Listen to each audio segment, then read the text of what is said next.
இந்த அபான வாயு எப்படி மெயின்டைன் பண்றது? அதை எப்படி ஆக்டிவேட் பண்றது? அதனுடைய செயல் சரியா செய்யறதுக்கு நம்ம என்னென்ன பண்ணணும்? முதல்ல சொன்ன மாரி தண்ணீர் நல்லா குடிக்கணுங்க.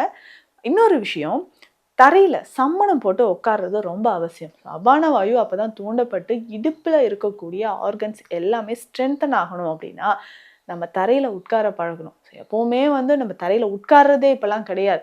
சேர்லயே உட்காந்துக்கிறோம். நல்லா அதுக்கு நம்ம கம்ஃபர்டபுளா இருக்கிற மாரி உட்காந்துர்றோம். அப்போ இப்படி உட்காரும்போது டாய்லெட்ல கூட நம்ம இப்ப எல்லாமே வெஸ்டர்ன் டாய்லெட்டா மாறிடுச்சு.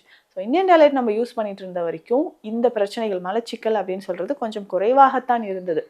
அப்போ நமக்கு தரையில அமர்ந்து நம்ம வேலைகளை செய்யும்போதோ, இல்ல நேரம் நீண்ட நேரம் நம்ம தரையில அமரும்போதோ, உடல்ல இருக்கக்கூடிய இயக்கங்கள் முக்கியமா அபான வாயு நல்லா மெயின்டெயின் ஆகுது அப்படின்னு சொல்லலாம். அப்போ ரெகுலரா இத நம்ம ஃபாலோ பண்ணிக்கிட்டே வரும்போது, அபான வாயு நம்ம நல்லாவே மெயின்டெயின் பண்ணும்போது, உடல்ல நிறைய சக்திகள் நமக்கு உண்டாக ஆரம்பிக்குது. இத கொஞ்சம் கேர்ஃபுல்லா பார்த்துக்கோங்க. அதே மாதிரி சில வகையான யோக பயிற்சிகள், முக்கியமாக சூரிய நமஸ்காரம் செய்றது, பத்மாசனம். பத்மாசனம் அப்படியே அமர்ந்தே இருக்கக்கூடிய நிலை. இதுல பேசிக்கா உட்காரும்போதே அபான வாயு நமக்கு தூண்டப்படுது. அப்போ இந்த மலச்சிக்கல் இருக்கும்பொழுது உணவு முறையில என்ன பண்ணணும்? அதாவது சூரியன் மறைந்த பிறகு ஈவினிங் இல்ல நைட்டுக்கு மேல நல்ல நான்வெஜ் சாப்பிடுறதோ, இல்ல மசாலா பொருட்கள் நிறைந்த உணவுகள அதிகமாக எடுக்கிறதோ, கட்டாயம் உங்கள் உடல் நலனை பாதிக்கும்.